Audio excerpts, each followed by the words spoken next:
for them at certain times of the year, and they know that. They're survival of the fittest. The Spanish would come over, they would come over with a group of maybe 30 heifers and 30 young bull calves and put them in the missions. And that would start their little herds. But when the missions were disbanded, or maybe the Indians drove them out, or for whatever reason, a lot of the cattle escaped. And at one time there were millions of Longhorns from up from Mexico, clear across over to East Texas. In fact, when they found out that Texas needed money after the Civil War, and the North needed beef because all of their beef had been taken to feed their soldiers, they drove 9 million of these animals up the trail to Kansas. They started way down on the Mexican border, gathering them up, and they would take herds of 2 to 3 to 5,000 at a time, drive them across the rivers, all kinds of conditions, all kinds of weather,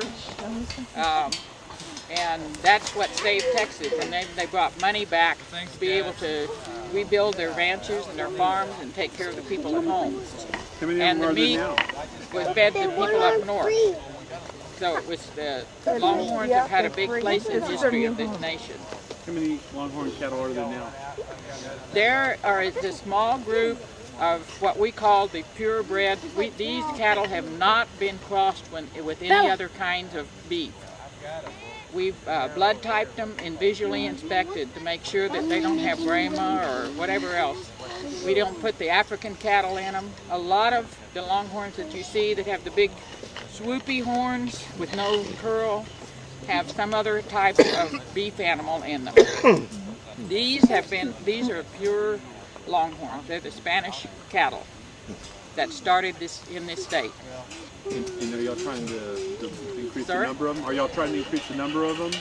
Well, we're just trying to save preserve what we do. Yeah. Yes, preserve the line. Preserve what we have, and it's hard because you can take them to the sale yard and people go, oh, Longhorn, why don't you cross them with something and make a beef animal? That's not the purpose. This animal is a product of natural selection. If you couldn't fight the diseases, that's why they weren't allowed to go across some of the states, because of the tick fever. These animals were resistant to ticks and the tick fever.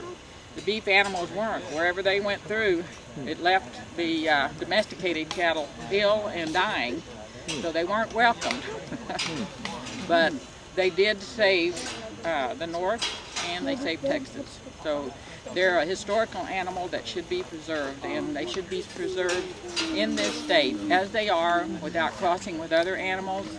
And we're just so grateful to the LHI to let us have a place where we can make sure that the Longhorns survive. Thank you, Betty. That's great, thank you. In fact, the Indians tell us, the ones that are part of the LHI, that they drove herds of cattle to Louisiana back in the 1700s. You know, so I mean, that's how long the cattle have been here.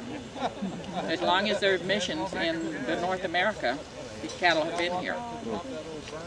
So there's no one breed of Spanish cattle that is the Longhorn, because they brought groups from the Canary Islands, and then they would take them over to the islands in the, I don't know, I can't remember the names, but, and then bring them into Mexico or to South America or even to Texas. So that's the Longhorn. We're very proud of them. And we hope y'all will come back and see them in another year, and you'll see calves. Traditionally, they have calves every 10, 11, 12 months. If the conditions are good, under very drought type years, they might be a little slow having reproducing, but they will have a calf every year. So, and you can't tell what color they're going to be. The red mamas will have spotted, you know, striped up animals, and they'll be all different colors. So that's the fun of them. And they're good mamas. If a dog comes out in this pasture, he better be running for his life. He has kept, that dog has kept a low profile. Yeah, they do not, they will, any four-legged animal is in danger out here. Well, that's I know they're traditionally really good mamas. They are good really mamas. Protective. They babysit each other.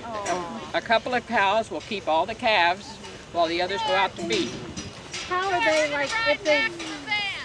Okay, if they newly calved or A new calf. we should be careful too, right? I mean, they Yeah, you should. You know, out here they're protective. They're not.